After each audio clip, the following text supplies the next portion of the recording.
मैं रमा झा अपने YouTube channel पर आप सबका स्वागत करती हूँ। आज का ये एपिसोड जेन जी के लिए समर्पित है और शिक्षा से ही संबंधित है। अभी सावन महीना प्रारंभ होने जा रहा है। इसके पहले आषाढ़ शुक्ल पूर्णिमा को गुरु पूर्णिमा बोलते हैं। तो वंदे बोधमयं नित्यं गुरुं शंकर रूपिणं यमाश्रितो हि वक्रोऽपि चंद्रः सर्वत्र वंद्यते।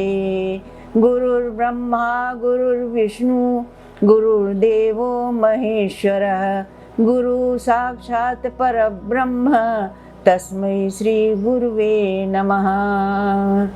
विद्या की देवी सरस्वती, माता पिता गुरु, नवग्रह की चरण वंदना एवं शिक्षा जहाँ से मैंने प्रारंभ किया वहाँ से लेकर के हायर एजुकेशन तक जितने भी गुरुजन के समीप में रहे, जिनसे मैंने ज्ञान प्राप्त किया, उन सबको सादर नमन। आज उनके आशीर्वाद से ही मैं यहाँ तक पहुँच पाई हूँ और शिक्षा का इतना अधिक महत्व होता है जिसके लिए आप सबको हमेशा ही उद्यत होना चाहिए। अब आषाढ़ मास तक तो विष्णु की पूजा होती है, लेकिन सावन महीने के प्रारंभ में शंकर जी की पूजा प्रारंभ हो जाती है। इसका कारण क्या है कि शंकर जी के मस्तक पर चंद्रमा है। आप सबको जो बात भी मैं बताती हूँ वो सब शुद्ध रूप से वैज्ञानिक और लॉजिकल बात होती है। आप सब में से बहुत लोगों को पता होगा कि पृथ्वी अपनी धुरी पे पश्चिम दिशा की ओर से पूर्व दिशा की ओर भ्रमण करती है और फिर उत्तर होकर के फिर पश्चिम में आ जाती है। और सबसे पहले जो सोमनाथ मंदिर है, जहाँ पर सोमनाथ में शंकर जी के सिर पे जो अर्धचंद्र है उनकी बात होती है। तो अर्धचंद्र क्यों है? क्योंकि वो वक्रत्व का, जड़ता का प्रतीक है, जो कि हमको आगे लेकर के जाता है ज्ञान के लिए। इसलिए उनकी इतनी आराधना की जाती है। शंकर जी को त्रिवेदी भी कहा गया। त्रिवेदी क्या? 4 वेद होते हैं, ऋग्वेद, सामवेद, यजुर्वेद और अथर्ववेद।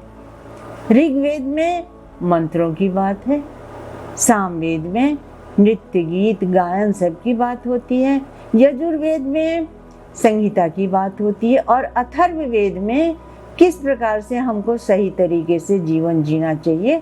वैसे तो ज्योतिष शास्त्र का वर्णन सब जगह पर ही है, सभी वेदों में है, लेकिन खास करके जो वास्तु वगैरह की बात होती है वो सभी आप अथर्ववेद में ही देखेंगे। तो इसलिए जो शंकर जी हैं, जो कि ज्ञान के देवता हैं, और मैंने आपको पहले भी बताया था जब मैंने त्रिपुंड की बात की थी कि जीवन को किस तरीके से हमें जीना चाहिए, इसकी शिक्षा शंकर जी देते हैं। चंद्रमा मन सो जाता, चंद्रमा मन का कारक होता है और सारी खुशियां हमें मन से ही प्राप्त होती हैं। विद्यार्थियों के लिए तो मन को अपने नियंत्रण में रखना सबसे ही अच्छी बात है। क्यों? क्योंकि मन के हारे हार हैं, मन के जीते जीत। जितने भी थॉट आपके पॉजिटिव और निगेटिव आते हैं सब मन से ही होते हैं। अगर आपने मन को एकाग्र कर लिया तो पूरी पृथ्वी आपके अंदर में आ जाएगी। अगर ज्ञान असीम होता है, सागर की तरह से, समुद्र की तरह से, महासागर अगर आप कहें, तो भी ज्ञान को कोई नीचे था नहीं सकता। और अगर आप ऊंचाई पे चलें तो ऊंचाई में भी आप बृहस्पति से भी ऊपर जा सकते हैं। ज्ञान इतना विशाल होता है, जितना आप गोता ज्ञान में लगाएंगे और जितनी आप ऊंचाई पे जाएंगे, उसके लिए सबसे ज़्यादा जरूरी अपने मन पर नियंत्रण करना है। उच्च से उच्च शिक्षा जो प्राप्त करते हैं वो तभी कर पाते हैं जब मन को एकाग्र करके रख पाते हैं। और आपको तो पता ही है, मन से ही पॉजिटिव और निगेटिव थिंकिंग होती है। अगर आपको आगे बढ़ना है तो आप हमेशा ही पॉजिटिव रहेंगे। अगर आपको आगे नहीं बढ़ना है तो पहले ही नकारात्मक बात हो जाएगी, ये काम तो होगा ही नहीं। अगर आपको आगे बढ़ना है तो हमेशा ये सोचिए कि मैं कर सकता हूँ, जिन खोजा तिन पाइयां गहरे पानी पैठ, मैं बौरा डूबन डरा रहा किनारे बैठ। तो आपका जीवन का, हमारे जीवन का हमेशा एक ही उद्देश्य होना चाहिए कि हम कैसे आगे बढ़ें।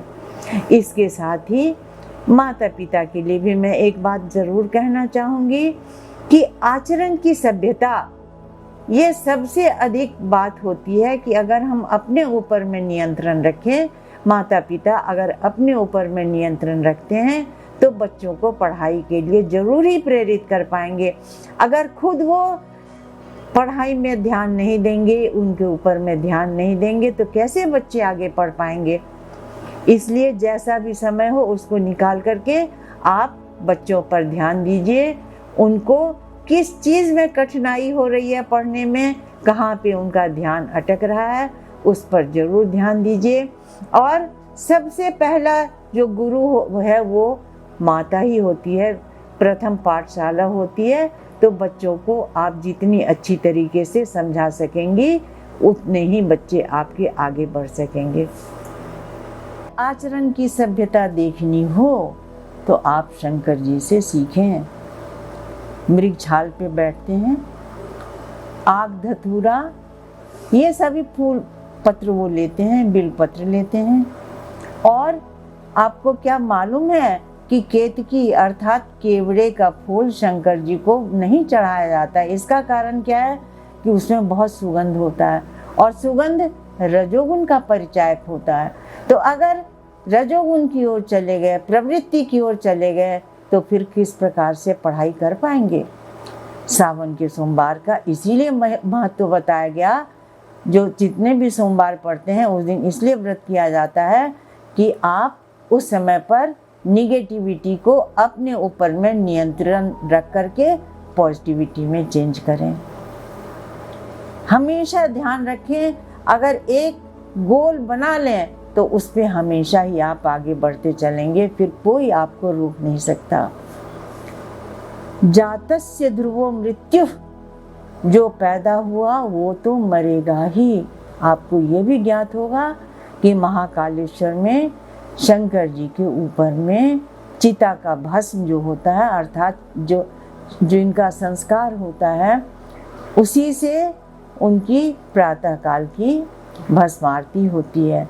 चंदन की लकड़ी, गाय का गोबर और गाय के घी से जिनको भी इच्छा होती है कि शंकर जी के ऊपर में उनका समर्पण हो, वो पहले से ऐसा करके जाते हैं। और कहने का ये तात्पर्य है कि मनुष्य जब से आता है और जब तक जीवित है तब तक सही काम को किस तरीके से कर सके ये उसको करना ही चाहिए। और जो काम आप करके जाएंगे, जो काम हम करके जाएंगे, उसी के लिए हम जाने जाएंगे। यो ददाति सताम शंभु कैवल्यमपि दुर्लभम, खलानाम दंडकृद्योषो शंकर शम तनोतु मे। आप सबकी रक्षा शंकर जी करें। कहीं पर भी आपको कोई कष्ट हो तो आप ओम नमः शिवाय मंत्र का जाप करते रहें, प्रसन्न रहें। सावन के सभी सोमवार को और पूरे महीने को अच्छी तरीके से व्यतीत करें। हम आगे भी आपसे मिलेंगे नए वीडियो के साथ में। तब तक के लिए स्टे ट्यून। नमस्कार।